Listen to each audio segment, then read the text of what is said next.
Hello friends, அடுத்த வாரத்துக்கான திரைக்கடைக்கு ஆசை ப்ரமோ ரிலீஸ் ஆகிருக்கு. அதில் என்னெல்லாம் நடக்க போகுது அப்படின்னு ஷார்ட்டாக ஒரு ரிவ்யூ பார்க்கலாம். எப்போ மாதிரி தான். ஆனால் திரைக்கடைக்கு ஆசை ப்ரமோக்கு தான் நிறையவே லைக்ஸ் வருது. பட் ஆனால் எதுவுமே ஒரு டேர்னிங் பாயிண்ட் மாதிரி இப்போல்லாம் டிஃப்ரெண்ட்டாக ப்ரமோ வரதே இல்லை. எதிர்பார்க்குறவங்களுக்கு ஏமாற்றம் தான் கிடைக்குது. அதே மாதிரி இந்த தடவை அண்ணாமலை சார் கோமா இருக்கார். அவர் இருமுறாரு, தண்ணி கொண்டாந்து விஜயா கொடுக்குறாங்க. அவர் அவங்க வாங்காமல் தண்ணி அவரே போய் எடுத்து குடிக்கிறாரு. இன்னுமே அவர் விஜயா மேலே செம கோவத்தில் தான் இருக்கார். ரோஹிணி போய் விஜயா கிட்ட நீங்கள் மாமா கிட்ட பேசுங்க அத்தை அப்படின்னு சொல்கிறாங்க.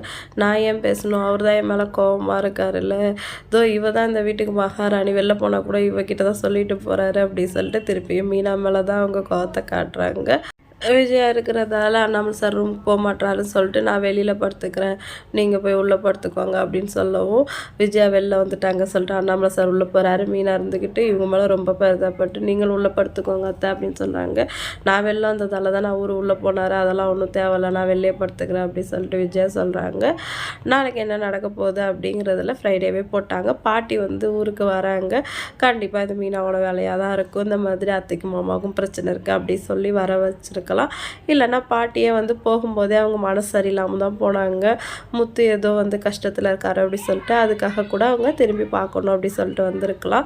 திருப்பியும் மனோஜ் அண்ணாமலை சார் காசு எடுத்து ஓடினதை பற்றின பேச்சு வருது. அந்த காசை அவனை கொஞ்சமாக கொடுக்க சொல்லு பாட்டி அப்படி சொல்லிட்டு முத்து சொல்கிறாரு.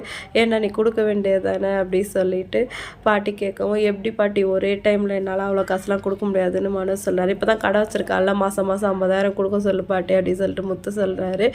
அவன் சொல்கிறது கரெக்டு தான்.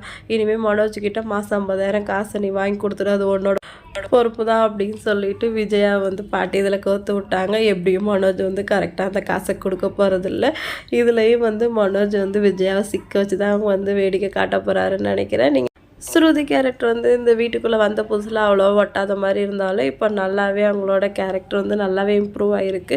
எதுக்கு எடுத்தாலும் அழுகிற மீனாவை விட எல்லாத்துக்குமே போல்டாக பேசுகிற ஸ்ருதி கேரக்டர் இப்போ ரொம்பவே பார்க்க நல்லா இருக்குன்னு நினைக்கிறவங்க கமெண்ட் பண்ணுங்கள். வீடியோ பிடிச்சா லைக் பண்ணிக்கோங்க. இன்னொரு வீடியோவில் மீட் பண்ணலாம். டாடா பாய்.